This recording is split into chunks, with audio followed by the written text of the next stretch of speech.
Hello, and welcome to Sort of the Story. I'm Janey. And I'm Max. And this is the podcast where we tell each other stories, like fairy tales and folk tales and mythology.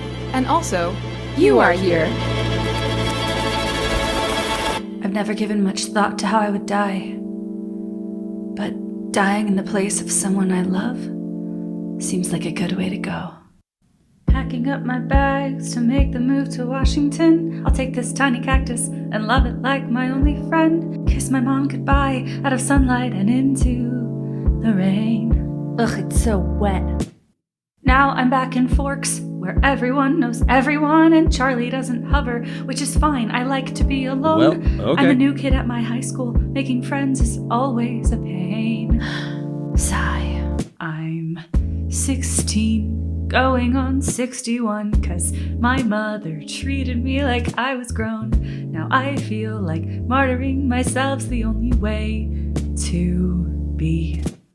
I've just gotta make it through, and graduation cannot come too soon.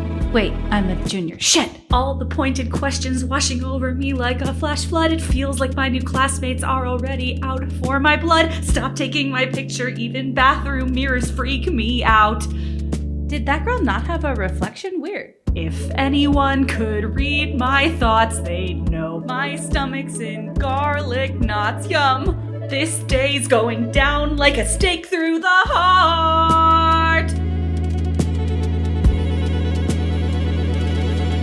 This place is wet and dark as night, and the people act like they might like to hunt me down and take a bite. But I guess that's what I get for moving to a quiet place where nothing happens, where the sun can't shine and the people are dorks. Count my days to move away from Forks.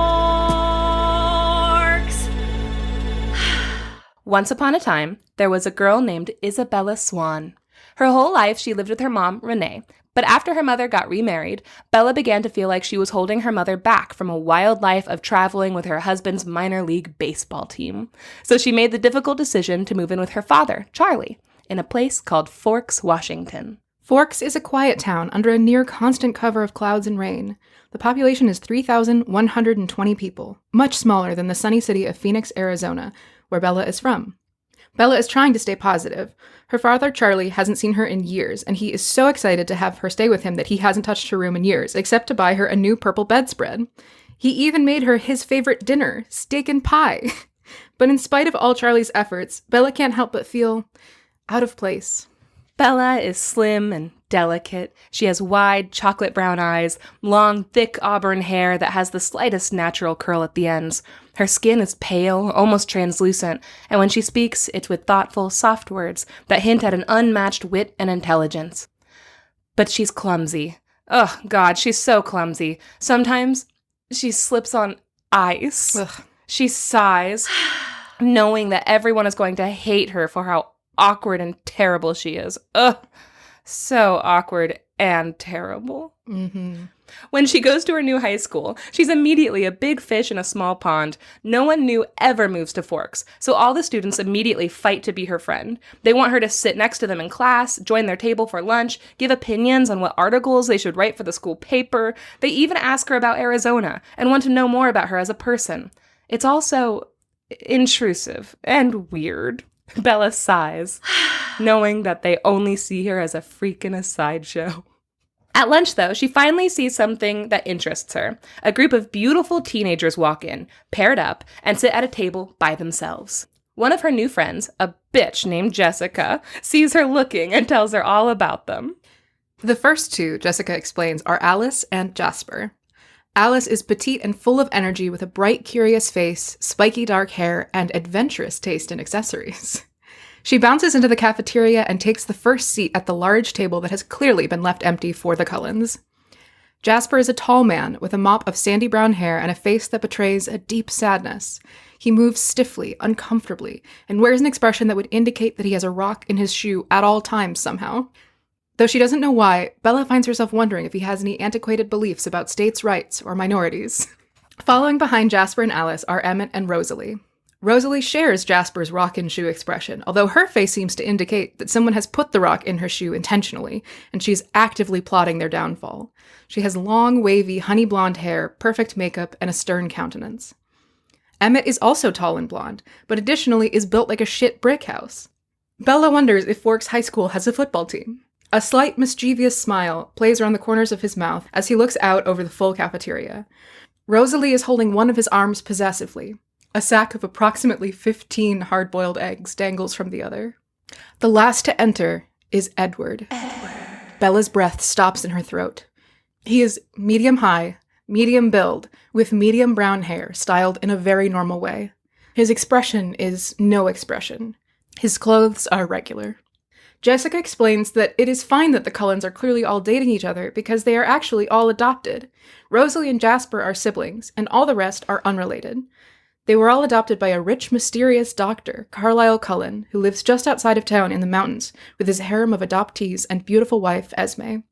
So it's fine that they're all dating, especially since, as Jessica notes, none of them want to date Jessica.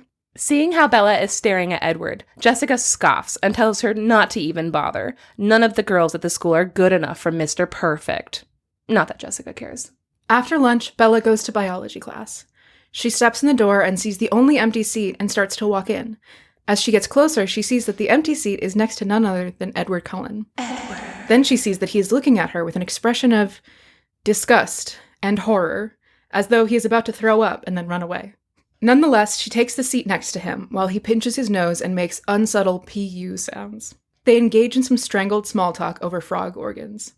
When the bell rings, Edward is up and out of the classroom before Bella can even blink, making retching noises all the way.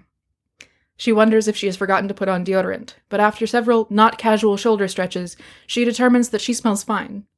She wonders what she has done to offend Edward's sensibilities. Edward doesn't come to school for a few weeks. Bella takes it personally. One day, Bella decides to do some light reading. She sits out in the parking lot where all of her classmates are hanging out after school. When they ask her to join them, of course, she waves her book at them awkwardly. So they know that she just came here to have some alone time. But a screeching sound jolts her out of her thoughts. One of her classmates, as he was driving out of the parking lot at breakneck speeds, slides on a patch of black ice and is barreling towards her. Her life flashes before her beautiful doe eyes. She sees minor league baseball games, childhood summer sitting awkwardly with her father, the tiny cactus she brought with her from Arizona and immediately forgot about.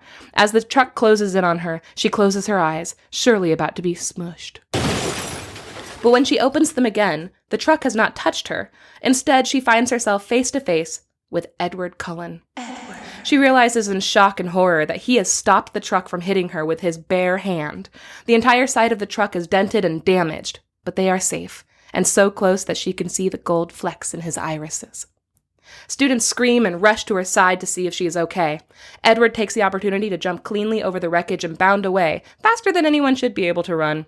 But no one seems to notice, but Bella. Over the next couple weeks, they meet sporadically. Edward seems fascinated with finding out everything he can about her, but also regularly tells her that he's not her friend. He doesn't even like her. Actually, he doesn't even care about her at all, actually. Also, he can read everyone's mind, except for hers. He proves this by saying what some passersby are thinking. She has no way to know if he's correct, but she believes him anyways. For 1 second, they touch hands, and she is shocked to find that his hands are as cold as ice and as unyielding as stone, like a dead person who is really hard. This is all too much for her, and he's not answering any of her questions, so she decides to do her own investigation. She opens up her laptop and then pauses, unsure. Who would know the truth? How can she find answers when she isn't ready to ask the question that's on her mind? Does she really want to know who or what he is? After a few moments' consideration, she clicks the browser bar and types in www.google.com.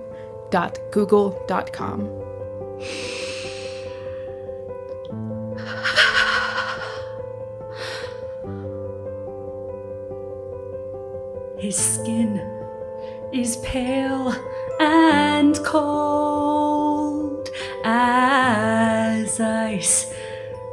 Is he anemic or no? 'Cause he says it's the fluorescence, but I know that I saw darkness in his eyes. Bella begins to Google words like fast, strong, cold, unpleasant sounds. 100 is rude. Mixed signals, mind reading, siblings sleep together.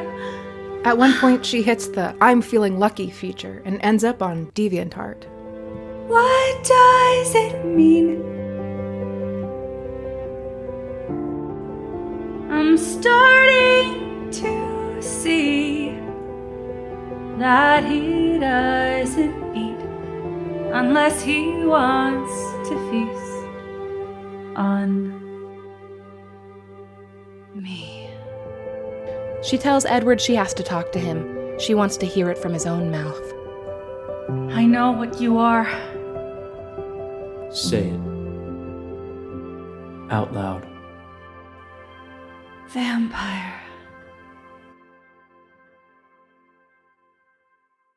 Hearing this, Edward asks if she's afraid of him. He wants to know if she'll run, but Bella takes a breath and turns to face him. She is not afraid. She tells him she knows he won't hurt her. This is too much for Edward, though. He grabs her and runs into the forest, faster than is humanly possible. He screams at her that he is a predator. Everything about him is designed to draw in victims. His face is beautiful. His voice, smooth and inviting. He's got an ass that won't quit. Even his smell is intoxicating. Bella assures him that she doesn't care how perfect and beautiful he is. It doesn't bother her at all that he has six-pack abs and that he's 10 inches taller than her. Edward. To highlight his point, he rips off his shirt and steps into a ray of sunlight. His skin sparkles like diamonds. This is the skin of a killer. He's killed before. He'll probably kill again. And he'd really, really like to kill her. Bella places a hand on his perfect pecs and stares into his eyes. Despite everything he has told her, she has not found one single deal breaker. And he can't think of any other reason to stay away. If you're not scared, you're not right. I'm a monster, and I bite. I have no soul, and that's my crime. Afraid to love, but maybe it's time. I've known you for about a week, and most that time you've been rude to me. But Googling has made me see that I'm in love irrevocably. Your skin in sunlight, The skin of a this killer. feeling sunlight. I am a killer. Anything I felt before. I'd like to kill you. I know you won't hurt me. You're like heroin. I'm in, let's do this. So the lion falls in love with the... lamb. Edward wants to kill her, real bad. Her blood is more enticing than anyone else's has ever been. It smells so good, like heroin. But he and his family of fellow vampires are vegetarians. They don't eat people. They only eat other kinds of blood, like cows and deer and rabbits. So, not really vegetarians, but you get the idea. Now that she knows his secret, he tells her all about his world, his family, his interests, his favorite composers, his least favorite parts of Catcher in the Rye. Eventually, he even takes her to meet his family. The Cullens welcome her with open arms and tell her that Edward never brings anyone home. For dinner, they made Italiano, just for her, but she already ate. The lasagna goes cold on the counter. Everything is going really well. Bella introduces Edward to her dad. Together, they have a fun time dating and wearing sunglasses and driving around in Edward's silver 2005 Volvo S60 hatchback. One day, Edward invites Bella to a Cullen family outing. Alice, who can casually and very normally see the future, has predicted that a big thunderstorm is coming. The vampires chitter in excitement, because loud, booming thunder means they can finally do the one thing vampires do for fun: play baseball. Bella watches in wonder as they hit home runs and grounders and slide into home plate and get to third base and shortstop and cracker jacks and wear stripes and other baseball things. The sounds of them hitting the ball with their bats made of what seems to be indestructible steel are masked by the booming of thunder overhead. It's a perfect day. But their fun is cut short when three vampires they have never seen before crash their party. Their names are Laurent, Victoria, and James, who stares at them all with a menacing smile. Their eyes glow red. These vampires are not vegetarians. They've been feasting all over Forks, and now they'd like to play one game of vampire baseball before they leave forever. Knowing they need to get Bella away from these murderers, especially James, who has been staring unblinkingly at Edward since he walked out of the woods, the Cullens agree to let them play, since 2 of their members were leaving anyway. But James gets a whiff of Bella's scent and zeroes in on her immediately. As soon as he does, Edward lurches forward and hisses. James grins. Finally, something interesting is happening. You call that baseball? Pitch, you didn't strike me as a player. Check this wicked curveball, call me Vampire Slayer. I'm not here for peanuts and Cracker Jacks, 'cause it looks to me like you brought the snack. Tell your boyfriend. Tell him I've got beef. He's a vegetarian, so I ain't fucking scared of him. I'm here to eat your girlfriend. Yeah, I think I'll take her home. I'm going to eat your girlfriend. Swing better, better, now she's in my strike zone.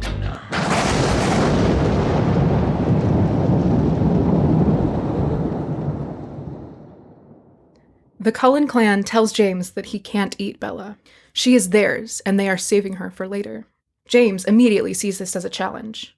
Why wouldn't you invite us to eat some delicious Bella Italiana with you? James asks.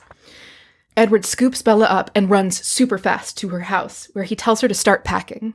He tells her that he has to get her far, far away, so he can kill James before James can catch her. James is a skilled vampire hunter, which is to say, a vampire who is a hunter, who hunts people. Bella tells her dad Charlie that she has to get out of town. Well, okay. Alice and Jasper escort her out. Alice can see the future, so she will know if James starts to catch up to them. Edward trusts Alice to be around Bella without trying to eat her. Jasper is also there. He was a Confederate soldier, and he has had the hardest time of all the Cullens keeping kosher with blood, but apparently that is fine. Alice and Jasper bring Bella to Phoenix and hide away in a hotel suite with her. Not knowing what's going on is driving them all crazy. Luckily, Alice soon gets a vision that James has changed his plans. He is no longer hunting for Bella in the woods. She now sees an image of a ballet studio, with mirrors all around. Bella recognizes it as the studio she used to dance in when she was a little girl. But why is Alice seeing this random piece of Bella's past? What does it mean? Probably nothing. The next morning, Bella gets a phone call from her mom. She goes to another room to answer the call so she can let her mom know she's okay. But when she picks up the call, she hears her mom crying out, wondering where Bella is. She sounds panicked. Before Bella can answer, she hears James's sinister voice on the other end, and her heart drops. He tells her that if she doesn't meet him, alone, at her old ballet studio that night, he is going to eat her mom. So, Bella sneaks away from 2 vampires with superhuman hearing, even though one of them can see the future and should know that she's leaving. She travels at night to the old, empty studio, hoping her mother is still alive. But when she gets inside and follows the sounds of her mother's panicked voice, she realized she's been tricked.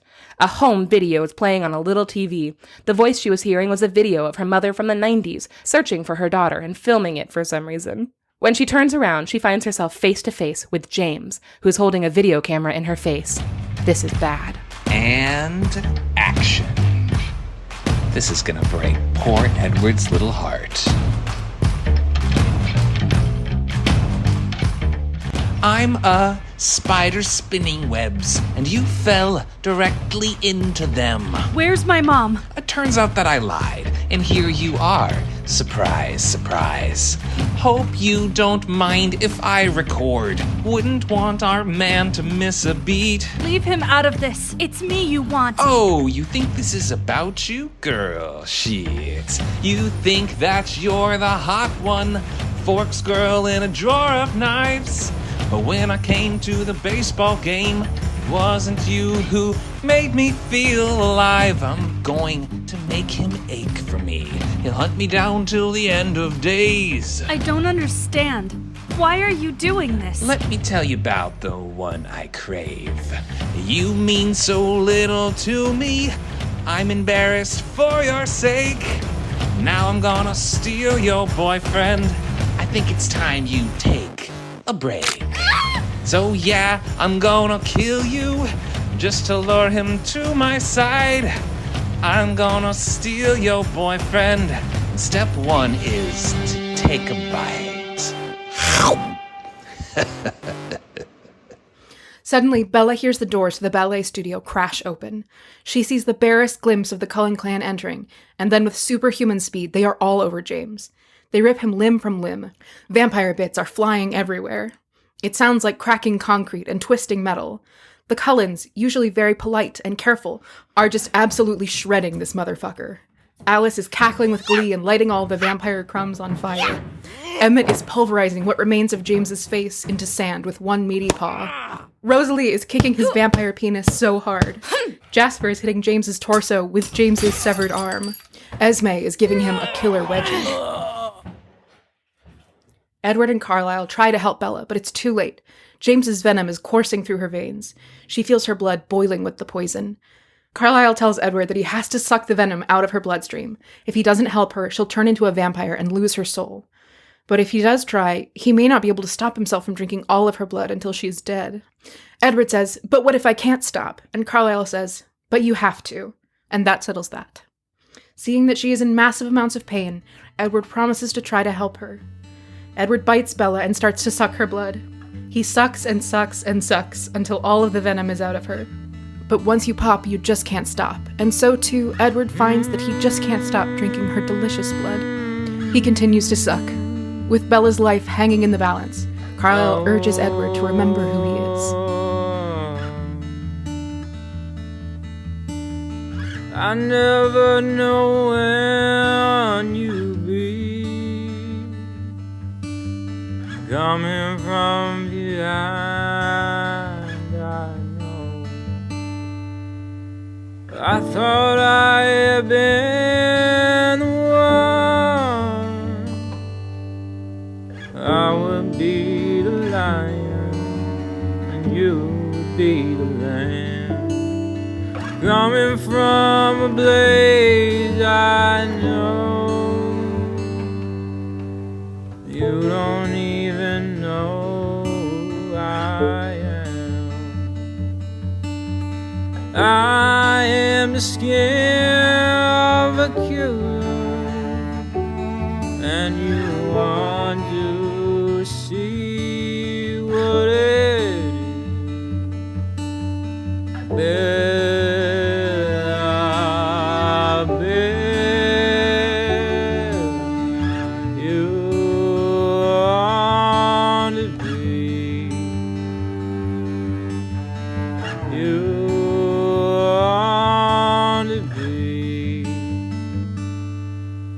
Bella wakes up in a hospital bed with no idea how she got there.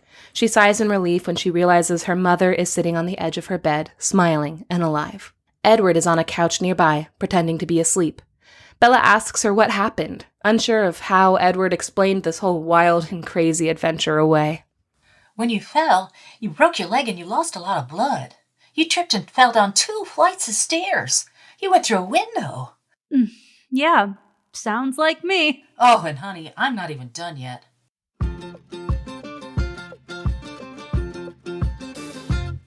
After you fell down the stairs and tumbled out of the window, you landed in a dumpster outside. But it was trash pickup day, so you were put on a truck and it drove fast as it could down the highway. And then it veered off the road because the driver was drunk and you went tumbling out down the hill. And you went right through the park, crashing into the gifts at a boy named Big Al's birthday party. But you would keep rolling on and crash right into a lake, sinking 2 paddle boats on the way. But good thing Edward was there at the park out of bait, and he was able to swim out and save you. And on the way to the hospital, you did poop your pants and threw up on the ambulance. Mom, gosh! And Edward told you all of this? He really is such a nice boy. I really like him. Renee leaves to get ice chips or cake or something. Edward wakes up and comes to Bella's side. He tells her that his family took care of James and she is safe now. To explain her cuts and bruises and broken leg, he told the doctors that she fell down 2 flights of stairs and out a window. And also maybe some other stuff he can't remember. Edward tells her that they need to stop seeing each other. He is too dangerous. He almost killed her, after all. And he is a vampire, and she is a human. Their lifestyles are totally different. He drinks blood, and she is blood. It'll never work out. Bella protests furiously. She didn't die, and also, if he dumps her, who will take her to prom? He chuckles wryly and drops the subject, for now. A few weeks go by, and Edward and Bella go to prom together. Because she's so damn awkward and would rather wear jeans and sneakers, Bella was hesitant to go to a dance. But Edward insisted, and Alice let her borrow a dress. Even with her broken leg and a boot, Bella still looks beautiful. That night, as they hold each other close and sway to the mid-2000s music, Bella tells Edward that he can't protect her forever. Eventually, someone from his world will murder her. It's a matter of when, not if. So the only thing that makes sense is for him to turn her into a vampire as well. She wants him to bite her. She's ready. Edward, however, is not convinced. He wants her to remain human, healthy, and whole. At a standstill, the two decide to be content being horny teens in the little town of Forks, Washington. So the lion falls in love with the lamb. For now.